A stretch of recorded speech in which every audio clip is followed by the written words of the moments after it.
तो हम लोगों ने अपनी लास्ट वीडियो में ट्रांसपोज, कॉन्जुगेट, कॉन्जुगेट ये सब पढ़े थे और उनकी प्रॉपर्टीज़ हम लोगों ने देखी थी।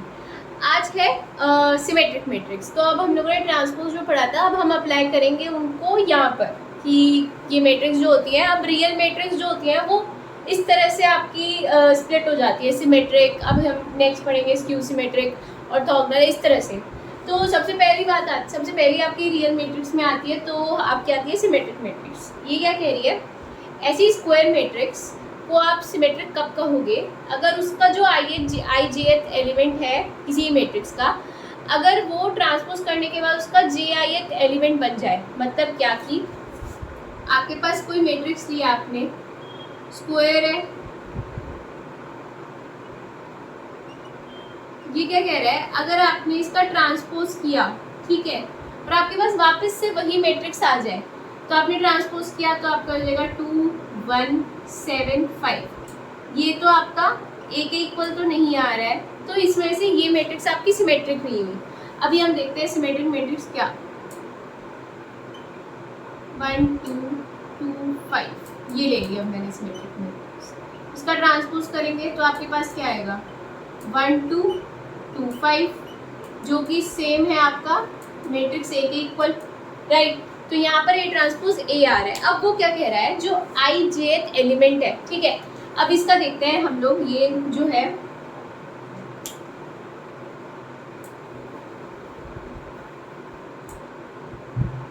ये क्या है एलिमेंट, ये है आपका A11, फिर आया आपका A12, ठीक है,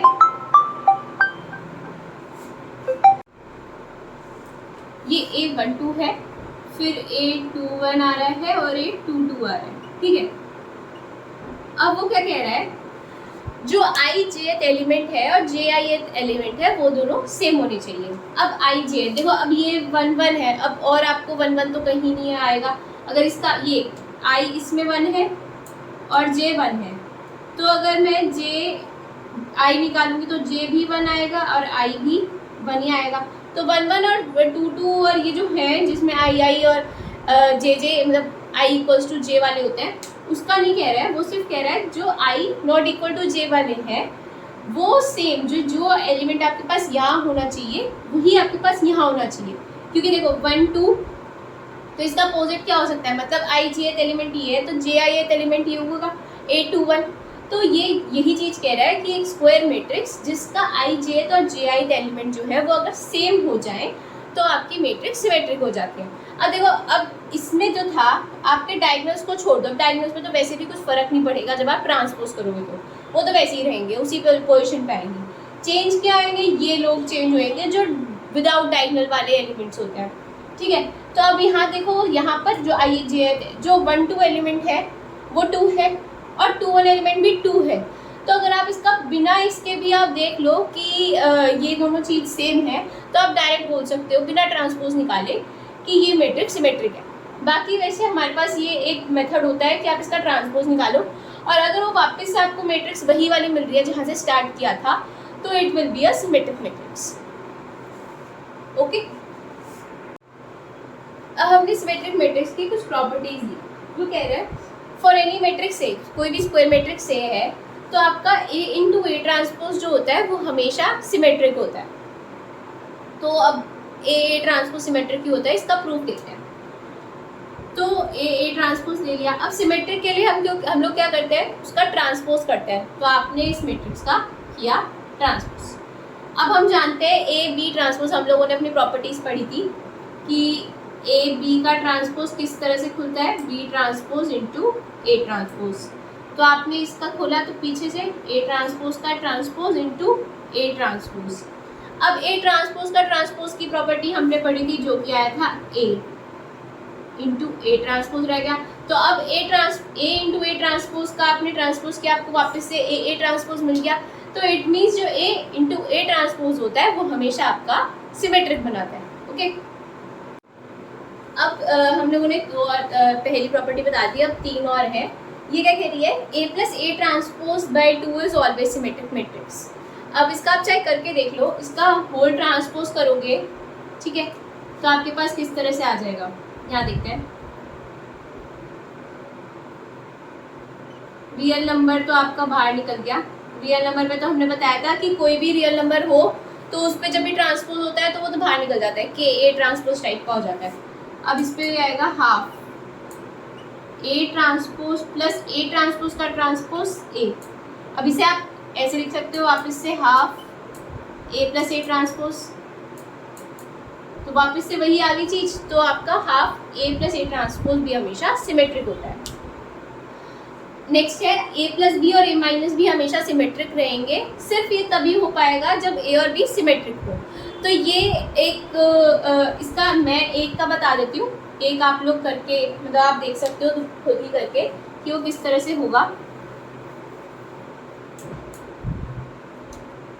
ए प्लस बी का ट्रांसपोज लिया, ब्रेक कैसे होता है transpose, A transpose plus B transpose, और साथ में उसने दे रखा है ए और बी सिमेट्रिक है। सिमेट्रिक है तो ए ट्रांसपोज बन जाएगा ए और बी ट्रांसपोज बन जाएगा बी। तो ए प्लस बी का ट्रांसपोज करने पे वापस मुझे ए प्लस बी मिल रहा है, तो ए प्लस बी सिमेट्रिक होएगा, लेकिन ये सिर्फ तब पॉसिबल है अगर ए और बी सिमेट्रिक हुए। ऐसी ए माइनस बी भी आपका सिमेट्रिक हो जाएगा ए और बी सिमेट्रिक हुए तो। अब बात करते हैं प्रोडक्ट की, तो ए बी और बी ए सिमेट्रिक नहीं हो सकते, मतलब ये सिर्फ तभी हो सकता है पॉसिबल जब आपके अबिलियन हो का केस आए कि आपका ए बी और बी अबिलियन दे रखे हो, तभी ये सिमेट्रिक पॉसिबल है, अदरवाइज सिमेट्रिक पॉसिबल नहीं है। तो देख लो, चाहे आप ए बी का ट्रांसपोज किया आपने तो ये कैसे होएगा, B transpose A transpose, B transpose will be B, A transpose will be A, because A transpose equals to A हमें दे रखा है, ए और बी सिमेट्रिक है तो हमने यहीं से लगा दिया। अब ए बी आ रहा है, जो आपका ए बी था उसका ट्रांसपोज करने पे आपको ए बी नहीं मिल रहा, बी ए मिल रहा है, इसीलिए आपका जो प्रोडक्ट है वो सिमेट्रिक होना मतलब पॉसिबल हो तभी हो सकता है अगर आपको ये दे रखा हो कि ए बी और बी ए कम्यूट करे या वो अबिलियन बनाए, तब आप कह सकते हो ए बी है तो ये अगर अबिलियन हुआ तो ये ए बी के इक्वल हो जाएगा। अब ए बी का ट्रांसपोज वापस से ए बी आ गया, तब आप कह सकते हो कि ये एक सिमेट्रिक होगी, अदरवाइज ए बी और बी ए सिमेट्रिक नहीं होती। अब बात करते हैं अपनी नेक्स्ट मैट्रिक्स की, जो कि है आपकी स्क्यू सिमेट्रिक मैट्रिक्स। तो स्क्यू मतलब थोड़ा सा मतलब हम लोग सिर्फ नाम से ही देखते हैं कि क्या चीज़ हो सकती है। सिमेट्रिक में था कि आपका ट्रांसपोज करने पे वापस से मैट्रिक्स मिल रही हो, वही वाली ए ही। स्क्यू में क्या है, स्क्यू मतलब एक तरह से सोचो कुछ गड़बड़ हो रही है। सिमेट्रिक मैट्रिक्स अच्छी थी, पॉजिटिव पॉजिटिव में दे दिया, वही वापस दे दिया। स्क्यू में कुछ कुछ गड़बड़ होगी। अब कुछ कुछ गड़बड़ जब होती है तब याद रखा करो कुछ नेगेटिव का होता है, नेगेटिव अच्छा सा नहीं होता ना, तो स्क्यू भी इस तरह से ही होता है कि अच्छा नहीं है। तो यही चीज़ है, स्क्वायर मैट्रिक्स को आप स्क्यू सिमेट्रिक कब कहोगे, जब आई जे एलिमेंट जो है वो negative of J I element हो जाए। जैसे कि हम लोगों ने वहाँ देखा था आई जे और जे आई एलिमेंट सेम होने चाहिए, बस वो यहाँ कह रहा है कि जो भी आपका आई जे एलिमेंट होगा ना वो बस नेगेटिव हो जाएगा जे आई एलिमेंट के, या फिर आपको उसे पता कराना है कि वो स्क्यू सिमेट्रिक मैट्रिक्स है तो हम ट्रांसपोज करेंगे। अगर वो मैट्रिक्स ट्रांसपोज करने के बाद नेगेटिव ऑफ ए दिखा रही है तो वो आपकी स्क्यू सिमेट्रिक मैट्रिक्स है। तो अब एक मैट्रिक्स बनाते हैं हम लोग, 0 5 -5 0, ठीक है, ये आपके पास ए है। अब देखो आई जे डायगोनल वाला छोड़ दो, अभी आई जे एलिमेंट इसका मतलब 1 2 एलिमेंट है आपका 5 और 2 1 एलिमेंट है -5। हमने यही कहा जो भी आई जे एलिमेंट होगा वो नेगेटिव होगा जे आई एलिमेंट की, ठीक है। अब आप इसका निकालो ट्रांसपोज किया तो आपके पास आ गया 0 5 -5 0। तो अब इसमें से हम नेगेटिव साइन अगर बाहर निकाल दें तो आपके पास हो जाएगा 0 5 -5 0, और यही हमारी ए मैट्रिक्स थी तो ये क्या आ गया माइनस ऑफ ए। तो ये आपकी प्रॉपर्टी है कि ए ट्रांसपोज अगर माइनस ऑफ ए आ रहा हो तो आपका ये स्क्यू सिमेट्रिक मैट्रिक्स होती है। अब एक और चीज़, अब देखो आपने ये देखा होगा कि यहाँ 0 0 था तो हमें आराम से नेगेटिव निकाल दें माइनस ऑफ ए मिल गया। अब अगर यहाँ पर होता 1 और 2, ठीक है, तो ट्रांसपोज करने पे भी यहाँ 1 और यहाँ 2 आ जाता, माइनस का साइन निकालते बाहर तो यहाँ -1 आ जाता और यहाँ आ जाता जी -2। तो क्या ये माइनस ये ए वाली मैट्रिक्स वापस से बन रही है, माइनस तो बाहर निकाल दिया, क्या अब ये ए वाली बन रही है? नहीं बन रही है, तो this is not equal to minus of A. अब पहचानेंगे कैसे कि ये स्क्यू सिमेट्रिक क्या क्या चक्कर है भाई? तो डायगोनल जो एलिमेंट्स होने चाहिए ना स्क्यू सिमेट्रिक के, वो जीरो होने चाहिए। देखो अब अगर जीरो था तो हमें कोई दिक्कत नहीं हुई, हमने आराम से माइनस बाहर निकाल दिया, वापस से हमारी ए मैट्रिक्स बन गई, ठीक है। पर अगर आपके पास कोई भी रियल नंबर होगा ना डायगोनल पे तो दिक्कत करेगा। तो यार आपके जो इस पे डायगोनल पे एलिमेंट्स होने चाहिए स्क्यू सिमेट्रिक के, ये प्रॉपर्टी होती है, वो आपके जीरो होने चाहिए, तभी हम लोग कह पाएंगे कि वो एक मैट्रिक्स जो बनेगी वो एक स्क्यू सिमेट्रिक मैट्रिक्स बनेगी। तो आप ये नोट में लिख सकते हो कि जो डायगोनल एलिमेंट्स होने चाहिए किसी भी स्क्यू सिमेट्रिक, अगर आपको प्रूफ करना है कि it is a skew symmetric matrix, सबसे पहले आप देखोगे डायगोनल एलिमेंट्स इसके जीरो है या नहीं, फिर आप चेक करोगे कि A I J element minus of A J I element बन रहा है, तभी हम कह पाएंगे कि it is a skew symmetric matrix. तो डायगोनल एलिमेंट्स जीरो होने चाहिए, ये एक पहचानने का तरीका है स्क्यू सिमेट्रिक के लिए। फिर हम नेक्स्ट पे जाते हैं, नेगेटिव बन रहे हैं नहीं बन रहे। अब ये एक और नोट है जो कि है आपका, हर एक मैट्रिक्स को आप एक्सप्रेस कर सकते हो एज सम ऑफ सिमेट्रिक और स्क्यू सिमेट्रिक मैट्रिक्स। तो आप किसी मैट्रिक्स को सिमेट्रिक और स्क्यू सिमेट्रिक के सम में एक्सप्रेस कर सकते हो। अभी मैंने एक प्रॉपर्टी बताई थी, A plus A transpose by two जो होता है वो हमेशा सिमेट्रिक होता है, ऐसी A minus A transpose by two हमेशा जो होता है वो आपका स्क्यू सिमेट्रिक होता है। तो हमने ले लिया एक पूरा सिमेट्रिक मैट्रिक्स इस फॉर्म की और ले ली स्क्यू सिमेट्रिक मैट्रिक्स इस फॉर्म की। तो आप जब इन दोनों को ऐड करोगे तो आपको कोई भी आप मैट्रिक्स को इस तरीके से एक्सप्रेस कर सकते हो, ठीक है। चाहे देख लो आप जब ऐड करोगे तो आपके पास ए ट्रांसपोज कैंसिल हो जाएगा, 2a/2 बचेगा, 2 से 2 कैंसिल, वापस से आपको एक मैट्रिक्स मिलेगी। तो ये एक तरीका है जब आपको कभी कहा जाए, वैसे ये पूछा नहीं जाता, पर हाँ फॉर्मूला आ सकता है कि किसी भी स्क्वायर मैट्रिक्स को आप कैसे एक्सप्रेस कर सकते हो।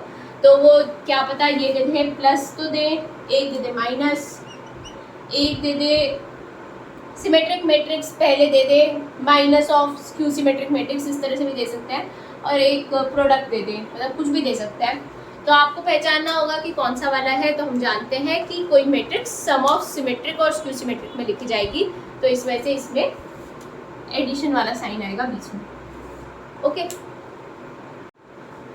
अब हमारी रियल मैट्रिक्स की लास्ट है आपकी ये ऑर्थोगोनल मैट्रिक्स। ये क्या कह रही है? स्क्वायर मैट्रिक्स इज ऑर्थोगोनल अगर ए ट्रांसपोज इंटू ए करूँ मैं या ए ट्रांसपोज करूँ तो हमेशा मुझे आइडेंटिटी मिले। तो ये होता है मेन इसका कि अगर ये प्रॉपर्टी आपकी सेटिस्फाइड हो रही है तो आप कह सकते हो कि ये मैट्रिक्स ऑर्थोगोनल होगी। अब जैसे कि ये है तो हम ऐसे भी कह सकते हैं अगर ए ट्रांसपोज ए इनवर्स के इक्वल आ जाए तो भी आपका ऑर्थोगोनल हो जाएगा, ठीक है। ये दूसरी है, ये यहीं से डिराइव होगी। ए ट्रांसपोज इक्वल्स टू आई है तो आप इधर लेके जाओगे तो ए इनवर्स बन जाएगा, ए ट्रांसपोज ए इनवर्स के इक्वल आ जाए तो आपका ऑर्थोगोनल होगा। अब इसकी प्रॉपर्टीज़ में एक आती है आपकी आइडेंटिटी हमेशा ऑर्थोगोनल बनाएगी, आइडेंटिटी मैट्रिक्स हमेशा ऑर्थोगोनल बनाएंगी, वो आप कभी भी प्रूव कर सकते हो। Identity matrix are always orthogonal. आप आई का ट्रांसपोज लोगे और आई से मल्टीप्लाई करोगे आपको वापस से आई ही मिल जाएगा, ठीक है। डिटर्मिनेंट इनका जो होता है ऑर्थोगोनल मैट्रिक्स का, डिटर्मिनेंट मॉडुलस 1 का आता है, मतलब उसका 1 भी हो सकता है -1 भी हो सकता है। तो डिटर्मिनेंट ऑफ ऑर्थोगोनल मैट्रिक्स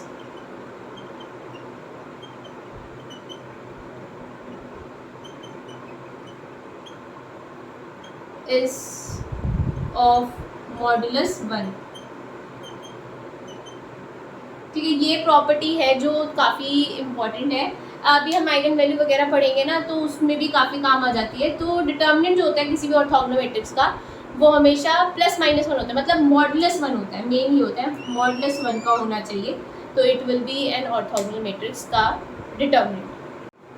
ये रही हमारी लास्ट प्रॉपर्टी। ये कह रही है अगर आपके पास कोई ऑर्थोगोनल मैट्रिक्स दे रखी हो दो, तो उनका प्रोडक्ट ए भी करो चाहे बी करो वो भी ऑर्थोगोनल होगा, ठीक है। हमने ये चीज़ देखी थी कि जो प्रोडक्ट होता है वो सिमेट्रिक होना ज़रूरी नहीं है, अगर सिमेट्रिक हो तो मैट्रिक्स, पर ऑर्थोगोनल हो तो ऑर्थोगोनल ज़रूर मिल जाएगा आपको प्रोडक्ट। तो ये आज हमारा लास्ट प्रॉपर्टी थी। अब नेक्स्ट वीडियो में हम लोग कॉम्प्लेक्स मैट्रिक्स की जो कुछ क्लासिफिकेशन होती है, इसकी हमने जैसे कि पढ़ी सिमेट्रिक, स्क्यू सिमेट्रिक, ऑर्थोगोनल, ऐसी कॉम्प्लेक्स मैट्रिक्स तीन और मैट्रिक्स देती है, हर्मिशियन, स्क्यू हर्मिशियन और यूनिटरी। वो भी बिल्कुल सेम, बिल्कुल इनकी तरह ही चलती है, बस एक चीज़ का डिफरेंस आ जाता है उनके बीच में। यहाँ हम लोग ट्रांसपोज से बात कर रहे थे, वहाँ हम ट्रांजुगेट से बात करेंगे, जो हम लोगों ने अपनी लास्ट वीडियो में सीखा था, ट्रांसपोज कॉन्जुगेट किसी मैट्रिक्स का इस ट्रांजुगेट। तो बस वहाँ ट्रांजुगेट पे बात चलेंगी सारी की सारी ट्रांसपोज की जगह, और आपकी कॉम्प्लेक्स मैट्रिक्स उस तरह से हम लोग बनाते हैं। तो अगर आपको वीडियो अच्छी लगी हो और प्रीवियस वीडियोस भी अगर आपने देखी हो और आपको वो भी अच्छी लगी, तो प्लीज़ उन्हें लाइक, शेयर और सब्सक्राइब करना मत भूलना।